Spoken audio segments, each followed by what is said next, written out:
न चितवे दास। 24 घंटे अपने सत्य स्वरूप में स्थित रहना है। तुम्हारे स्वरूप में तुमको ही स्थित रहना है, क्योंकि तुम्हारे रूप में ही परमात्मा का स्वरूप है। आत्म में राम, राम में आत्म, चीनस गुरमुख विचारे। ये बात इन लोगों के समझ में नहीं आ सकती, क्योंकि इनको वेदी गुरु मिला ही नहीं, इसलिए इनके समझ में नहीं आएगी। जितना मर्जी जोर लगा लें ये लोग, इनके पल्ले नहीं पड़ पाएगी। ये कोई ना कोई सतलोक बना के बैठ जाएंगे, कोई ना कोई अलख लोक की बात करेंगे, किसी ना किसी अनामी लोक की बात करेंगे। ये करते ही जाएंगे, किसी ना किसी की बात करते ही जाएंगे, और एक दिन 184 में चले जाएंगे।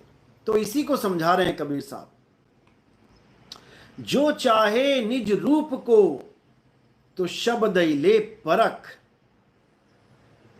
शब्द की परख कर लो, वो शब्द किसी 52 अक्षर में नहीं आता। शब्द शब्द बहु अंतरे, सार शब्द मत लीजे। और कहें कबीर जहां सार शब्द नहीं, अरे धृग जीवन सो जीजे। धिक्कार है उस जीवन पे जो सार शब्द को नहीं जान रहा। तो भाई, किसी और की पूजा नहीं करनी है, किसी और की भक्ति नहीं करनी है। कबीर साहब ने तो यहां तक कबीर सागर में लिखवा दिया, नहीं कबीर नहीं धर्मदासा, अक्षर एक सब घट ही निवासा। वाही को सतपुरुष कहिए, और आदि अंत अक्षर गह रहिए। कौन से अक्षर को ग्रहण करना है? जो आदि अजर अमर अविनाशी अक्षर है। आदि अक्षर 52 अक्षर नहीं, अरे 52 अक्षर जीव आधारा। आदि अक्षर जीव्या से न्यारा।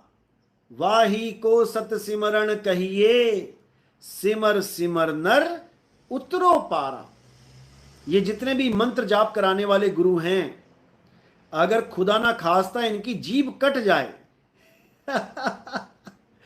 तो इनकी दुकान खत्म, ये मंत्रों के तंत्रों के जाप खत्म, सारे भगवानों के नाम खत्म, अल्लाह वाहिगुरु गॉड के नाम खत्म, जीभ खत्म, सारे नाम खत्म। अब बताओ क्या करोगे? अब क्या करोगे? अभी तक तो दे तेरी को नाम पे नाम जप रहे हो, नाम पे नाम जप रहे हो, और जब जीव ही नहीं रहेगी फिर क्या करोगे?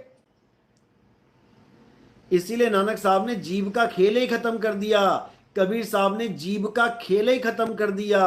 अरे शब्द शब्द सब कोई कहे, वह तो शब्द विदेह, और जीबा पे आवे नहीं, निरख परख कर ले।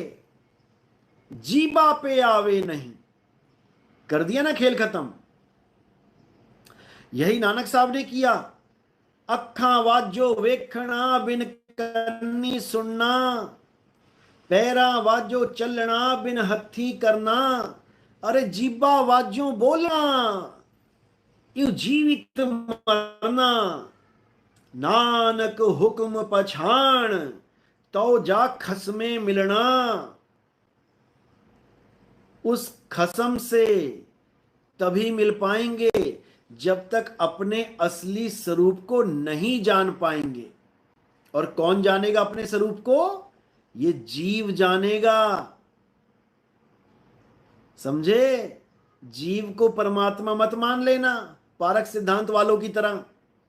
ये पारखी नाम के पारखी हैं, ये जीव को ही सर्वे सर्वा सिद्ध कर देते हैं। अरे भाई, जीव अज्ञान दृष्टि है, अज्ञान दशा है। बहुबंधन में बांधया एक बेचारा जीव, और केवल छूटे आपने जो न छुड़ाए पीव। समझ लो, राम नाम सत्य है। 2 अक्षर वाली वाणी ने सबको हिलाकर रख दिया गुरुजी।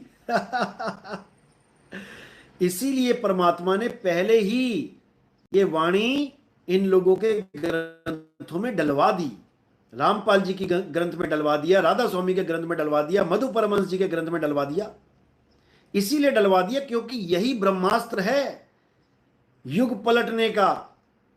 समझे? इसको इतना मशहूर कर दिया कि अब मुझे केवल एक बार बोलने की जरूरत पड़ती है, लोगों ने सुन रखी है पहले से ही।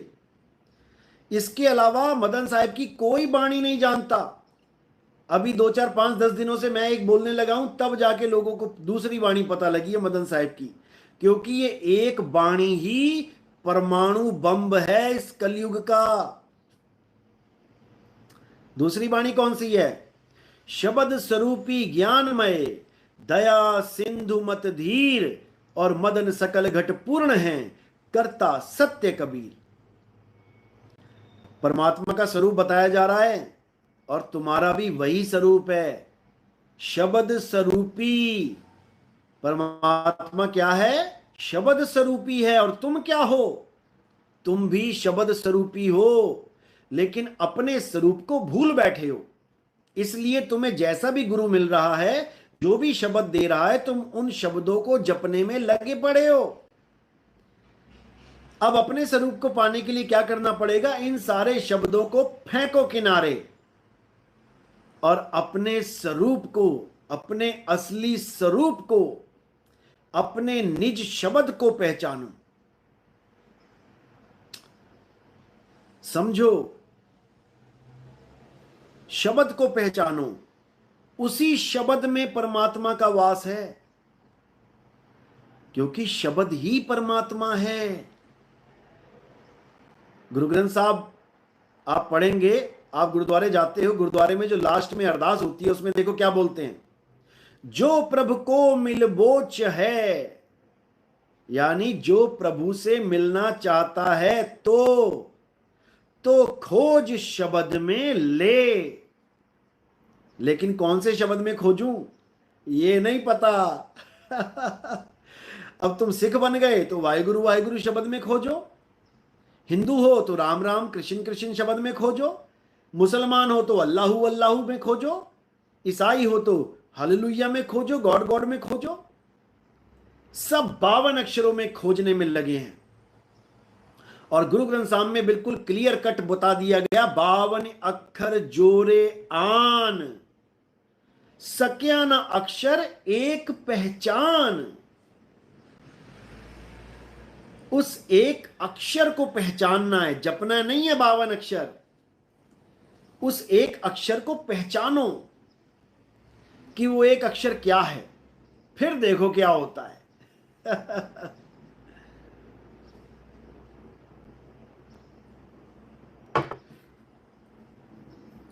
फिर देखो क्या होता है।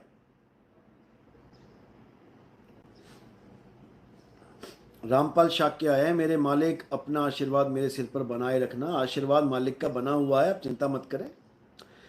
गीता हिसार, वाह मेरे दयालु दाता वाह। सब मालिक की दया है। आप लोग अगर जाग रहे हो तो उस बंदी छोड़ की दया से जाग रहे हो, याद रखना। लेकिन काल पूरा जोर लगा रहा है, समझ लो।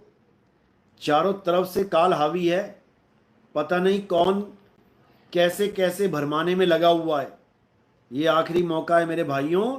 अगर इस मौके में तुमने कोई गलती कर दी, अगर तुमने ये मौका गवा दिया, तो मेरे भाई 184 में जाने से कोई नहीं बचा सकता फिर।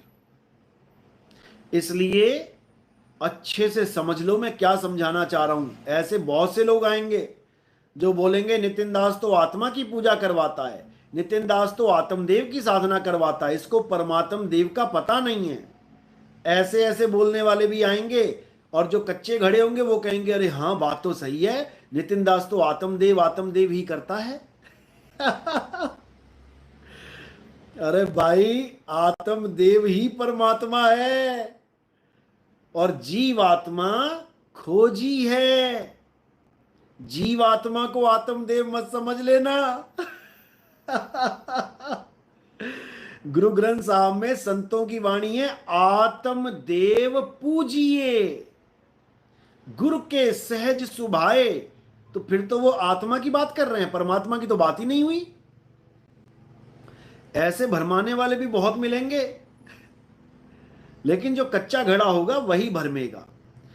पक्के घड़े को कोई भरमा नहीं सकता। समझे?